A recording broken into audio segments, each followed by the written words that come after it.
साथियों नमस्कार। पटना बिहार से मैं अमिताभ कुमार दास, आईपीएस 94 बैच, और आप देख रहे हैं मेरा अपना यूट्यूब चैनल दास बोले बिंदास। साथियों, इस चैनल में मैं आपको ऐसी जानकारियां भी देता हूं जिनको जानना जरूरी है, लेकिन ज्यादातर लोग उनको जानते नहीं है। आज मैं आपको जन स्वराज पार्टी के कार्यवाहक अध्यक्ष मनोज भारती के बारे में बताऊंगा। ये वीडियो रोचक है, ज्ञानवर्धक है, इसे आखिर तक दिल थाम कर देखिए। साथियों, परसों यानी 2 अक्टूबर 2024 को गांधी जयंती के मौके पर बिहार में एक नए राजनीतिक दल का उदय हुआ है जिसका नाम है जन स्वराज पार्टी। जन स्वराज पार्टी को चुनाव आयोग की मान्यता भी मिल गई है। मतलब अब ये राजनीतिक दल चुनाव आयोग के साथ भी निबंधित है, रजिस्टर्ड है। आज से ठीक 2 साल पहले 2 अक्टूबर सन 2022 को प्रशांत किशोर ने पश्चिमी चंपारण के भितहरवा आश्रम से पदयात्रा की शुरुआत की थी। भितहरवा आश्रम की स्थापना 1917 में महात्मा गांधी ने चंपारण सत्याग्रह के दौरान की थी और 2 साल से प्रशांत किशोर, जो कि मूल रूप से चुनावी रणनीतिकार थे, उन्होंने पदयात्रा में बिहार के सैकड़ों गांवों का दौरा किया। और तब तक ये जो जन स्वराज था ये एक अभियान के रूप में था और इसका नारा था सही लोग सही सोच सामूहिक प्रयास। लेकिन गांधी जयंती को इसको राजनीतिक दल का रूप दिया गया। उसके बाद प्रशांत किशोर ने मंच से ऐलान किया इसके कार्यवाहक अध्यक्ष का, और वो हुए मनोज भारती। अब ये मनोज भारती कौन है? मनोज भारती जो है ये दलित समुदाय से आते हैं, अनुसूचित जाति के हैं, और ये मधुबनी जिले के हैं। मधुबनी जिले में एक प्रखंड है बेनीपट्टी। बेनीपट्टी में ही एक गांव खिरहर गांव है, वहीं के रहने वाले हैं।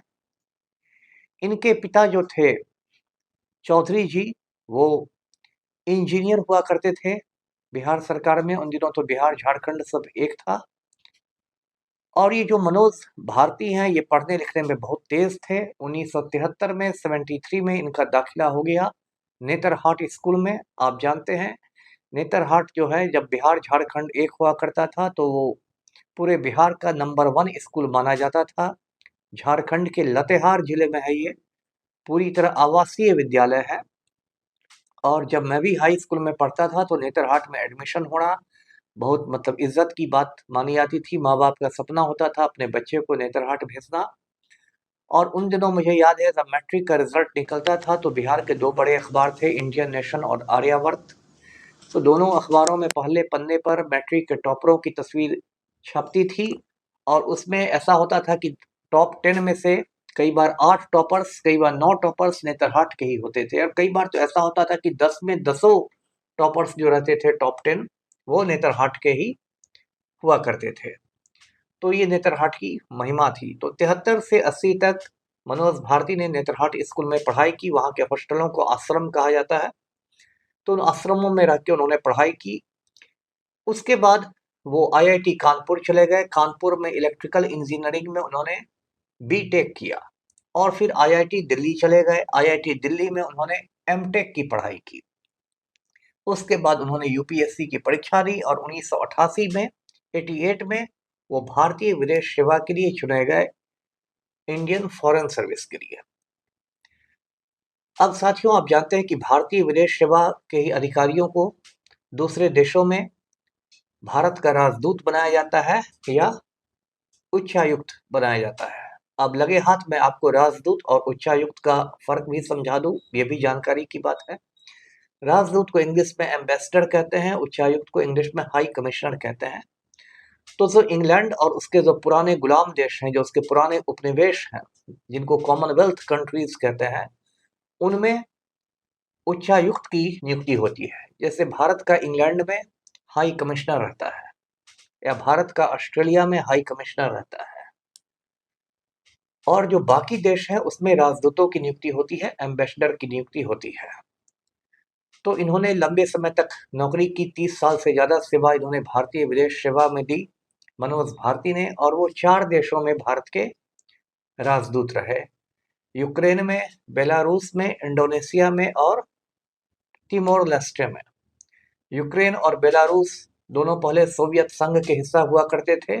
1991 में वे आज़ाद देश हो गए। यूक्रेन तो आजकल बहुत खबरों में है, रूस के साथ उसका युद्ध चल रहा है।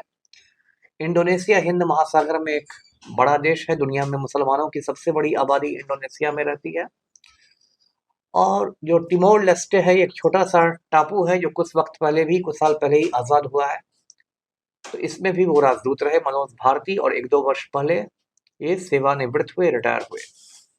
इन्होंने कुछ किताबें भी लिखी हैं, काफ़ी पढ़ने लिखने वाले आदमी हैं, और यही जन स्वराज पार्टी के कार्यवाहक अध्यक्ष हैं। अगले मार्च महीने तक, अगले अध्यक्ष के चुनाव होने तक यही पार्टी का नेतृत्व करेंगे।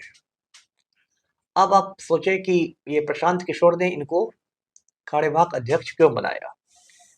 तो देखिए, प्रशांत किशोर का पूरा नाम प्रशांत किशोर पांडे है।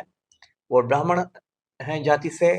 ऐसे वो अपने नाम में सरनेम नहीं लगाते हैं, सिर्फ प्रशांत किशोर रखते हैं। लेकिन जब बिहार में वो लगा लोगों को कि राजनीति में उनके लिए खतरा पैदा हो रहे हैं, तो उनके विरोधियों ने पांडे सरनेम को उखाड़ना शुरू किया और कहा कि ये प्रशांत किशोर पांडे जो है, ये ब्राह्मण है, ये ब्राह्मणवाद करेगा, ये बिहार में दलितों और पिछड़ों की राजनीति को खत्म कर देगा, ये वो। इस तरह की बातें शुरू हुई, जो बातें मेरी नज़र में बकवास है। सिर्फ ब्राह्मण होने से कोई गलत नहीं हो जाता, लेकिन फिर भी इस तरह की बातें हुई। तो मुझे लगता है कि उसके बाद प्रशांत किशोर ने एक तरह से नहले पर ये दहला चला, और उन्होंने ऐलान किया कि जो जन स्वराज पार्टी होगी, उसका जो पहला अध्यक्ष होगा वो दलित समुदाय से आएगा। उसके बाद वाला जो अध्यक्ष होगा वो अत्यंत पिछड़ी जाति का होगा, ईबीसी होगा। उसके बाद जो अध्यक्ष होगा वो मुसलमान होगा। उसके बाद वाला अध्यक्ष पिछड़ी जाति से आएगा, और अंत में सवर्णों की बारी आएगी, यानी अगड़ी जाति के हिंदुओं की बारी आएगी। तो इस तरह से प्रशांत किशोर ने अपने विरोधियों का मुंह बंद करने के लिए ये फॉर्मूला अपनाया, और परसों मंच से उन्होंने मनोज भारती के नाम का ऐलान भी कर दिया। उन्होंने मनोज भारती के शान में बहुत कसीदे भी पढ़े।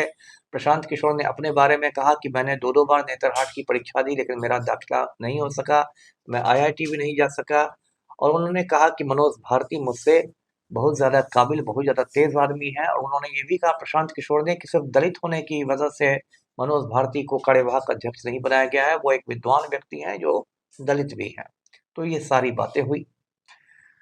अब साथियों, जन स्वराज पार्टी के गठन के बाद बिहार की राजनीति में जो एक भूचाल आया है, जलजला आया है, वो तो है ही। उस दिन और भी कई बड़े-बड़े नेता मंच पर देखे गए। प्रशांत किशोर के मंच पर एक पवन वर्मा हैं, वो भी भारतीय विदेश सेवा के अधिकारी थे, राज्यसभा सांसद रहे, भूटान में भारत के राजदूत रहे हैं, और विद्वान आदमी। उन्होंने कई किताबें लिखी है, मैंने भी उनकी एक किताब पढ़ी है, मिर्जा गालिब पर। देवेंद्र प्रसाद यादव पूर्व केंद्रीय मंत्री भी मंचासीन थे। ये मुजाहिद हसन थे, वो भी मंच पर थे। पूर्व आईपीएस आनंद मिश्रा थे मंच पर। एक बहुत ईमानदार आईपीएस बिहार में थे, mister Rakesh Mishra sir, 86 batch के। मैं उनकी बहुत इज्जत करता हूँ, मुझे वो अपने छोटे भाई के जैसा मानते हैं। मिस्टर राकेश मिश्रा भी मंच पर थे, और इस तरह के लोग थे, और भीड़ भी अच्छी खासी थी। वैसे लोग कहते हैं कि जितनी भीड़ की उम्मीद थी उतनी भीड़ नहीं आई, लेकिन अच्छी खासी भीड़ थी। तो ये पार्टी को लॉन्च किया गया। प्रशांत किशोर ने 3-4 बातें कही जो एक तरह से जन स्वराज पार्टी का, आप उसको घोषणा पत्र मान सकते हैं, मैनिफेस्टो मान सकते हैं। पहली बात तो उन्होंने कहा कि हम लोग की सरकार बनेगी तो हम लोग 1 घंटे में शराबबंदी खत्म कर देंगे, शराब चालू कर देंगे। इस बिंदु पर प्रशांत किशोर की आलोचना भी हुई। लोगों ने कहा कि ये एक विडंबना है कि महात्मा गांधी की जयंती पर ये शराब चालू करने की बात कर रहे हैं, जबकि गांधी जी ने हमेशा शराब का, नशा का विरोध किया था। खैर, प्रशांत किशोर का कहना है कि शराबबंदी से बिहार को हर साल 20,000 करोड़ रुपए का राजस्व का नुकसान होता है, और वो पैसा हम बचाकर शिक्षा में खर्च करेंगे। दूसरी बात उन्होंने कही कि 60 वर्ष के ऊपर के जितने भी पुरुष या महिलाएं हैं, जिनको मतलब वरिष्ठ नागरिक कहते हैं, सीनियर सिटीजन, उन सबको हम हर महीने 2-2 हजार रुपए एक तरह से पेंशन देंगे। अभी भी वृद्धावस्था पेंशन मिलता है, कोई बहुत छोटी राशि है, 400 रुपए वगैरह है, जिसकी आज की दुनिया में कोई मोल नहीं है। उसके बाद प्रशांत किशोर ने ऐलान किया कि हम लोग महिलाओं को उद्योग धंधे लगाने के लिए प्रोत्साहित करेंगे, और कोई महिला यदि कोई छोटा उद्योग, मझोला उद्योग सब लगाने के लिए यदि बैंक से कर्ज लेगी, लोन लेगी, तो उसको सिर्फ 4% ब्याज दर पर हम लोग लोन दिलवाएंगे। उन्होंने गुजरात से भी तुलना की और कहा कि गुजरात में जो बैंक होते हैं वो उनका सीडी रेशियो बहुत अच्छा है, मतलब बैंक में जितनी पूंजी जमा होती है लगभग 90% पूंजी वो कर्ज में दे देते हैं। बिहार का सीडी रेशियो बहुत खराब है, बिहार के बैंक लोन देने में कंजूसी करते हैं, तो इस बात को बदला जाएगा।